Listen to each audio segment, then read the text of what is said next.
Hello, my dear students. Welcome to my computer science class. So, students, we were discussing the chapter Introduction to MS Excel.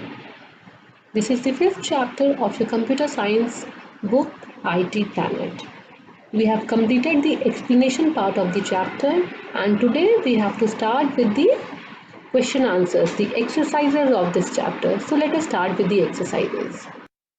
So, as usual, the first question of the exercise is take the correct answer.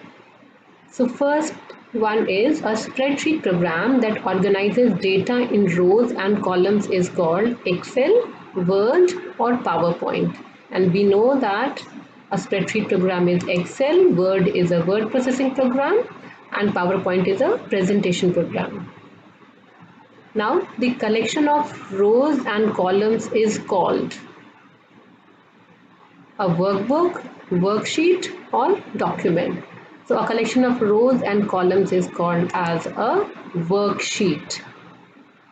Now the next one. The intersection of a row and column is known as a box, intersect, or cell. And the answer is cell. Now the next one. Number of worksheets you can have in Excel file is 16384, 1048576 or 255. So in Excel there are 255 worksheets. Now the next question. The number of rows in a single worksheet is 16384, that is 16,384, or 10,48,576, or 10,84,756. And the correct answer is 10,48,576 rows are there in a single worksheet. Now the cell that has a dark border around it is called an active cell, cell reference, or grid lines. And the answer is it is an active cell. Selected group of cells is called a range, worksheet, or highlighters. And the correct answer is the selected group of cells are called as range. So the next question is, it gives the cell reference using the combination of column and row headings, the name box, the sum box, or formula bar. And the answer is name box. So cell reference is the cell address which is at the intersection or the combination of column and row heading, and it is in the name box. Now the next one is shortcut key to save a workbook is Ctrl plus S, Shift plus F11, or Shift plus F8. And it is very simple, it is Ctrl plus S. Now the fill in the blanks. Microsoft Excel is a powerful program. Which type of program? Spreadsheet program. Spreadsheet program. Now the next one. The data is organized in dash and dash in Excel. So the data is organized in rows and columns.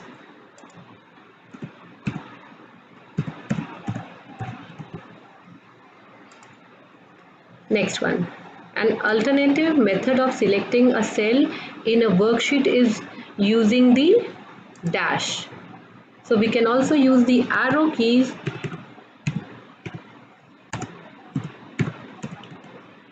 to select a specific cell. Now to revert the changes, you can cancel them using the dash feature.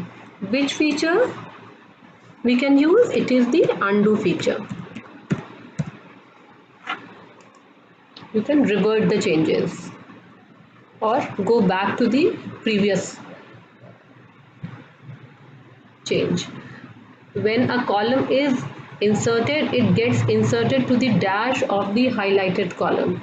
So whenever you are adding a column, it gets inserted towards the left of the highlighted column.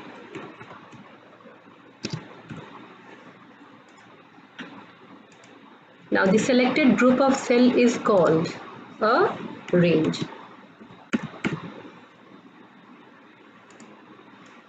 Now let us start with the question answers. So first one is answer the following questions. Write a short note on Microsoft Excel. So for that you have to move to page number 61. So what is Microsoft Excel? Microsoft Excel is a powerful spreadsheet program that allows you to organize data, complete the calculations, represent the data in graphs and develop reports. Excel allows you to organize data in rows and columns, and these rows and columns are collectively called as a worksheet. Now the next question. Question number 3b is differentiate between moving and copying, and the answer is on page number 68. So the answer is moving data allows you to reorganize data in your worksheet. When you move data, the data disappears from its original location. So when you are moving the data, like you are moving the data from sheet 1 of the workbook to sheet 3 of the workbook, what will happen? The data will not be, now if you have moved the data from sheet 1 to sheet 3, it will not be on sheet 1. But in case of copying, it will appear on both the sheets, in sheet 1 also and on sheet 3 also. So copying data allows you to repeat data in your worksheet without having to retype the data. When you copy data, the data appears in both the original and the new location. So this is the difference.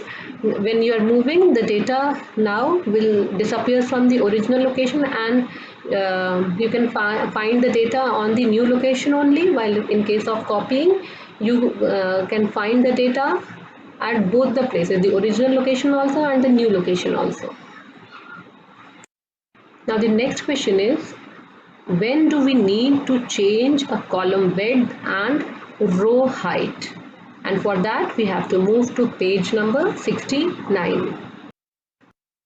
The answer of this question will be adjusting the width of the column on a worksheet accommodates the data properly. This is especially useful if data displayed in the cell is too broad to be completely viewed within the standard column width. If your text is long and the width of the column is smaller, what happens? Some of the data is not displayed properly. Like if somebody has a longer name, or you are writing an address in a column, so you require more width. In that case, we can change the column width. Now adjusting row height in a worksheet has many uses, and it also enhances the look of our worksheet like that of column width. Now the D part of question number 3 is define the following, and we have a number of definitions for ribbon, worksheet, active cell, scroll bar, grid lines and cell reference. So for that we have to move to page number 62. So the first define the following is ribbon. So the answer is on page number 62. It displays group of related commands in tabs. Each tab offers shortcut buttons to common tasks. Then we next define grid lines. The horizontal and vertical lines representing the rows and columns on the worksheet are called grid lines. And grid lines allow us to see and identify each cell within a worksheet. So if this is a worksheet, these lines, these horizontal and vertical lines are called as the grid lines. Now the scroll bars. A worksheet window allows us to view the portion of the worksheet displayed on the screen. Below and to the right of the worksheet window are scroll bars, scroll arrows and scroll boxes, which you can use to move the window around to view different parts of the active worksheet. So if this is the word window, these two are the scroll bars for moving up and down and for moving left and right, and these lines are called as the grid lines. Now next define is active cell. What is an active cell? Active cell has a dark border around it. You enter data into the active cell.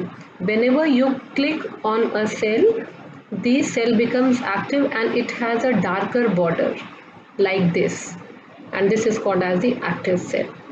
Now one more definition is left, and that is of worksheet. What is a worksheet? The definition is on page number 61. Excel allows you to organize data in rows and columns. These rows and columns are collectively called a worksheet. Now the next define the following is cell reference. So this answer is on page 63. A cell is referred to by its unique address or cell reference, which is the coordinate of the intersecting column and row. To identify a cell, specify the column letter first, followed by the row number. For example, cell reference C6 refer to the cell located at the intersection of column C and row 6. So you can observe it here. If the cell reference is the cell address, if this is the active cell, so what will be the cell reference? Firstly, the column name, that is the alphabet, which is C. Here it is C, and the row, which is 8. Here it is 8. So the cell reference will be C8. So it is the intersection of the column and row is called as the cell reference. Question number 4 is give answers in short. So first question is, how many rows and columns are there in a worksheet? So Excel 2000 has 16,384 columns and 10,48,576 rows. Now the B part is, what is the default number of sheets in an Excel workbook? And the answer is 3. An Excel workbook has 3 worksheets by default. Now C part is, how will you identify an active cell? So an active cell has a darker border. So we can identify it when a darker border surrounds the cell, then we can say that it is an active cell. Now the next question. Where do you enter and edit formulas on your worksheet data? On the formula bar. We enter and edit the formulas on the formula bar. Now the next E part is, what is the file extension of an Excel workbook? And the file extension of Excel workbook is .xlsx. .xlsx is the file extension. Now the next is, what is the use of undo feature in Excel? So Excel remembers the last changes that you have made to the worksheet, and if you regret these changes, you can change them using the undo feature. Question 5 is application based question. Your teacher is creating a list of students doing different activities in school in Excel. While making sheet, she has forgotten to add an important row in table. Now she wants you to insert the row without disturbing the whole table. How will you do it? So the answer is on page number 17. On page 70, there are 4 steps to insert a row. First is click the heading of the row below where you want to insert a new row. Then click on Home tab on ribbon. Then click on the down arrow of Insert, and then click on Insert Sheet Row. A new row will appear and all rows that follow will shift downwards. Now question 6 is an application based question. You have to see the screen. You can use your book. The first question is, what is the name of the workbook? And it is book 1. It is given here. Here it is written book 1. Then B part is, what is the name of active worksheet? Active worksheet is here, which is sheet 1. Now name the address of the active cell. Active cell is represented by a darker border, and the active cell address is A1. And then last question is, how many worksheets are there in this workbook? So sheet 1, sheet 2 and sheet 3. There are total 3 worksheets in this workbook. So this was all about the question answers of this chapter. Thank you, students.